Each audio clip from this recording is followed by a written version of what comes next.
Hello there, welcome to the Football Bloc. My name is Brandon, and today we're going to look back at the Spain versus Germany Clash of the Titans matchup in the 2022 World Cup group stage. If that sounds interesting, then let's hop right into it.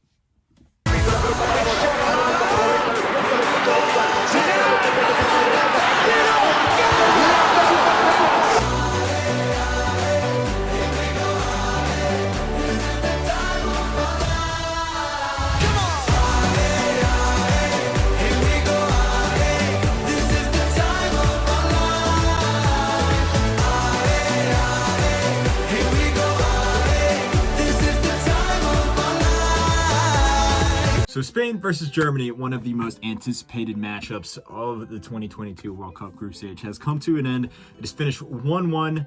Germany conceded first a goal from Alvaro Morata before being able to equalize with only a few minutes left with Fulkrug, I believe is how you pronounce his name. And then the match finished at 1-1. Both these teams didn't really have a chance to advance or get eliminated, but there's still obviously a lot at stake here with both of these teams going into this match with very different World Cup campaigns so far. But let's go into the match. Let's look at it. First of all, my prediction was wrong. I said that Spain was going to win 3-1. I thought they would come out with a statement win and crush Germany.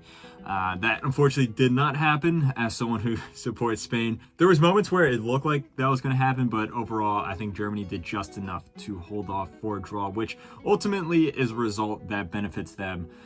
But the beginning of the match, I thought Spain came out of the gate swinging. I thought they were far better than Germany. Germany was not looking good. Dani Olmo had a wonderful shot that cannoned off the crossbar after a great save from Neuer. Pedri had some really nice dribbles. Gavi had some really nice through balls as well. I thought Busquets looked really good in the midfield and the defense as well. Jordi Alba was getting up and down the left flank. He is in great form this World Cup so far. Asensio had a shot that he probably should have scored. Ferran Torres had a shot that it was a one-on-one tap-in with Neuer that should have went in. But just when it looked like Spain was dominating, Germany got a set piece. Rudiger headed it in. Germany thought they had taken the lead. That was actually ruled off for offside. Pretty clear decision when you look at the VAR replay. But still, this is one thing that Spain has, struggled with recently, and that's set pieces. They look particularly weak on set pieces, especially defending the set pieces. They did not look that convincing. Now, all other areas of the pitch, they looked fine, but set pieces, they looked very, very weary. And there's a lot of big teams that like that. Brazil, for example, is another team. Now, as the second half progressed, Germany started to get into the game a little more, I thought. But still, I thought that Spain was clearly the better team. And then they eventually took the lead with a goal from Morata, a nice pass in, and a very, very clinical finish from Morata. He had a very good game coming off the bench. But then Germany made a substitution, and then they subbed on Fulkrug.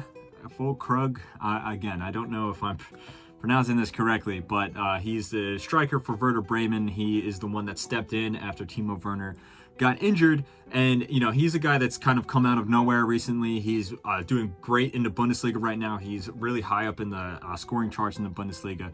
But this guy is a guy that he was playing in the second division last season. He's not a player that is a well-known name in world football. But once he got subbed on, not only did he have a great performance, but I think Germany overall just looks so much better because they finally had a true number 9. They kind of had this weird formation going into the game with, Thomas Muller playing in like a false 9, and just it didn't work. It didn't look like the rest of the team resonated with it. But now you finally had a clear number 9. Jamal Musiala had a lot more free space. He was able to go and create. He was able to kind of just go where he pleased.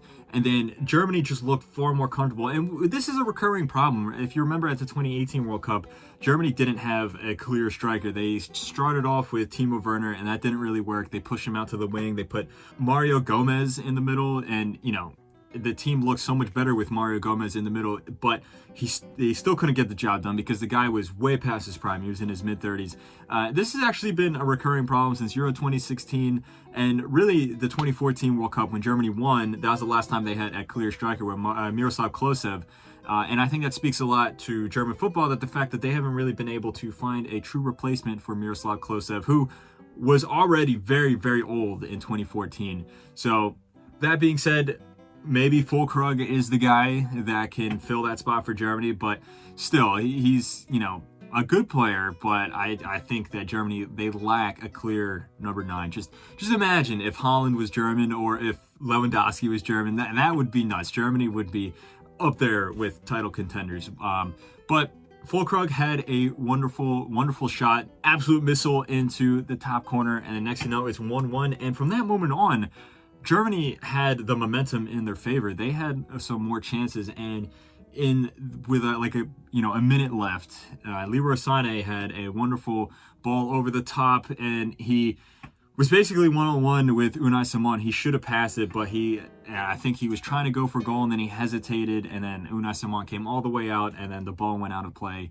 But that was a nail-biter. The game finished on the edge. Like, Spain started off so dominant, but then by the end, Germany was arguably the better team. Now, overall, I think Spain was, the better team in the totality of the match, but still, this was some end-to-end action. This was a really exciting game to watch, in my opinion. It did live up to the billing. Now, in my opinion, I thought Spain, I'm slightly disappointed by Spain, because this is ultimately still a good result, but I was hoping that Spain was going to come out with a dominant win and crush Germany, and then, maybe not mathematically qualify, but still put all the eggs in their basket, saying that, Spain's going through to the knockout round, and basically eliminate Germany. Again, not mathematically, because neither team could mathematically go through or get eliminated, but if Germany had 0 points heading into their third game and Spain had 6, it's pretty much guaranteed that Spain would go through and then Germany would not. And that would have sent shockwaves throughout the world, and that basically would have announced to the rest of the teams that Spain is the title contender at this point. But, they played well, and at times they look great, but still, there's still these lingering issues that you can see from Luis Enrique's Spanish team going back to the Euros, where Spain would play great for maybe 60 minutes of the match, 50, 60, 70 minutes, but then there's like a 20-minute period where they kind of lose control, and anything could happen. I mean, this happened numerous times at the Euros. Spain should have put some games to bed, but they didn't, and they got dragged out to extra time. They conceded an equalizer. They had to go to penalties on 2 occasions as well. Now, I think we're seeing the same thing here at this tournament. Now, they do look a lot more clinical. Obviously, they dropped 7 goals on Costa Rica, but still, there are some issues here that, I think that Spain really need to fix if they want to go all the way. And this team, they're so fun to watch. They're such an expansive and dynamic team. They don't change their style no matter who the opponent is. It doesn't matter if it's Costa Rica or Germany.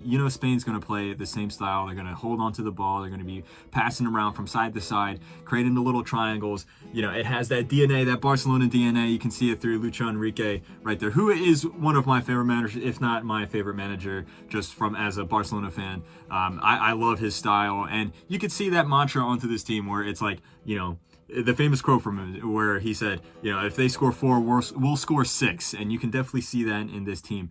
However, that free-flowing style, that just, free spirit style, sometimes does have its drawbacks. And you can see that here where Spain, they're so expansive and so open that sometimes they leave themselves susceptible to a counterattack or something like that. Or sometimes, they're just going attack. They don't close out a game, and then that opens up an opportunity.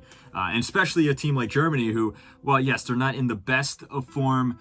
They still have some absolutely world-class players that can really hurt you if you just give them one opportunity. And that is something that I think Spain needs to work on, but at the same time, you don't want to clamp it down too much. You don't want to make your team too conservative, because then you look like Portugal, where a team that, they're almost too afraid to attack. Or England is another example, a prime example of that, where England has all these talented players and they just seem too afraid to attack, where Spain isn't afraid at all. In fact, they maybe attack too much. They don't care enough about shoring up the back or making sure that everything is secure on the back end.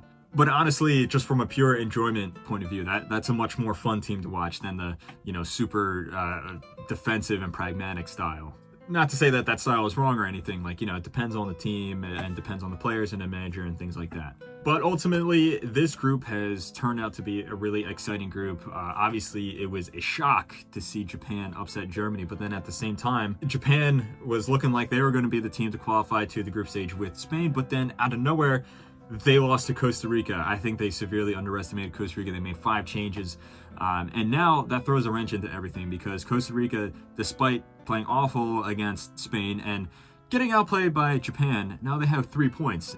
And Germany, because they tied this game, they have to absolutely beat Costa Rica if they want to have any chance to qualify for the knockout round. And you know, that looks realistic. That looks likely that they'll beat Costa Rica, but you never know at this World Cup, because like I just said, you know, it would be unthinkable to see the same Costa Rican side that lost 7-0 to Spain somehow beat Japan, who just beat Germany, yet they did. So this World Cup, there's been a lot of crazy twists and turns, and I have a feeling that this group is not so finished just yet. I think Japan might want to fight for a comeback after that defeat there, and who knows, maybe Costa Rica is just going to keep grinding out results. But anyway, guys, let me know what you thought of this match. Did you think it lived up to the billing? And is Spain a serious title contender? Do you think that Spain can go all the way? What do you think about Germany? Do you think that they have an opportunity to fix their massive problems and then go far in this tournament? Let me know what you guys think in the comments below. Don't forget to like and subscribe. Share this video with a friend. But anyway, guys, my name is Brandon. This has been the Football Bloc. Hope you guys have a nice rest of your night.